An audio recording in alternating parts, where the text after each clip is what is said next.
এবার আর মাঝ সমুদ্রে গিয়ে ইঞ্জিন সংক্রান্ত সমস্যায় পড়তে হবে না মৎস্যজীবীদের। বিশেষ উদ্যোগ নিল central institute of fisheries nautical ও ইঞ্জিনিয়ারিং ট্রেনিং বা শিপনেট বিশাখাপত্তনম। মৎস্যজীবীদের জন্য আয়োজন করা হলো জরুরি পরিস্থিতিতে ইঞ্জিনের ত্রুটি নিরসনের বিশেষ প্রশিক্ষণ শিবির। উপকূলীয় জেলা পূর্ব মেদিনীপুরের দীঘা মোহনায় 3 দিনের এই প্রশিক্ষণ শিবির অনুষ্ঠিত হয়। মৎস্যজীবীদের বাস্তব সমস্যাকে সামনে রেখেই এই উদ্যোগ নেওয়া হয়েছে।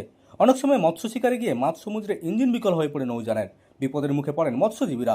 সেই ঝুঁকি কমাতেই মৎস্যজীবীদের জন্য এই প্রশিক্ষণ শিবির। এটা মূলত সমুদ্রে যাওয়া যে সমস্ত মৎস্যজীবী যাদের বিশেষত ইঞ্জিন ড্রাইভার, ইঞ্জিনের বিভিন্ন যখন মাঝ সমুদ্রে গিয়ে তারা অসুবিধা সম্মুখীন হচ্ছেন, বিভিন্ন ইঞ্জিনের ত্রুটি দেখা দিচ্ছে, সেগুলো রিয়েল টাইম ট্রাভেল শুটিং করে মানে তৎক্ষণাৎ সেটা কিভাবে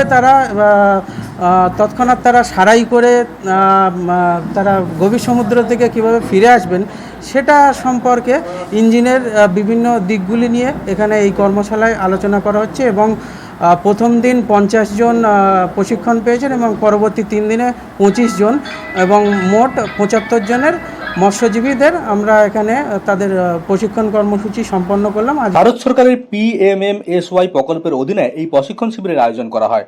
পূর্ব মেদিনীপুর জেলায় মোট 75 জন নৌযান চালক ও মৎস্যজীবী এতে অংশগ্রহণ করেন। বিশেষভাবে ইঞ্জিন চালকদের ওপর গুরুত্ব দেওয়া হয়, কারণ সমুদ্রের নৌযান নিরাপত্তা অনেকটাই নির্ভর করে ইঞ্জিনের ওপর। প্রশিক্ষণে আধুনিক ইঞ্জিন পরিচালনা পদ্ধতি শেখানো হয়, পাশাপাশি ইঞ্জিনের সাধারণ ত্রুটি দ্রুত চিহ্নিত করার কৌশলও দেখানো হয়। প্রশিক্ষকরা হাতে কলমে ইঞ্জিনের গঠন এবং সারাইয়ের কৌশল দেখান। প্রশিক্ষণে জরুরি পরিস্থিতিতে মোকাবেলার উপর গুরুত্ব দেওয়া হয়। মাঝ সমুদ্রে ইঞ্জিন বিকল্প হলে কিভাবে দ্রুত সেটিকে নিরসন করা যায় তা শেখানো হয়। সীমিত যন্ত্রপাতি ব্যবহার করেও কিভাবে ইঞ্জিন সচল করা সম্ভব সে বিষয়ে বিস্তারিত ধারণা দেওয়া হয়। এছাড়াও নিরাপত্তা বিধি, জ্বালানি ব্যবস্থাপনা এবং নিয়মিত রক্ষণাবেক্ষণের গুরুত্ব দিয়েও আলোচনা করা হয়। ইঞ্জিন সারাই সংক্রান্ত প্রযুক্তিগত গ্রন্থ ইংরেজি থেকে বাংলায় অনুবাদ করে মৎস্যজীবীদের হাতে তুলে দেওয়া হয় এদিন। সরকারি এই উদ্যোগে খুশি দীঘা সহ উপকূলীয় এলাকার মৎস্যজীবীরা। তাদের মতে এই ধরনের প্রশিক্ষণ প্রয়োজন ছিল।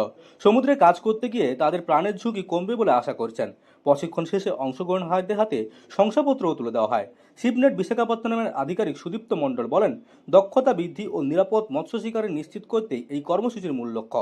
ভবিষ্যতেও আরও বেশি সংখ্যক মৎস্যজীবীকে এই ধরনের প্রশিক্ষণের আওতায় আনা হবে। উপকূলীয় অঞ্চলের অর্থনীতি ও জীবিকার নিরাপত্তায় এই উদ্যোগ গুরুত্বপূর্ণ ভূমিকা নেবে বলে মনে করছে বিশেষজ্ঞরা।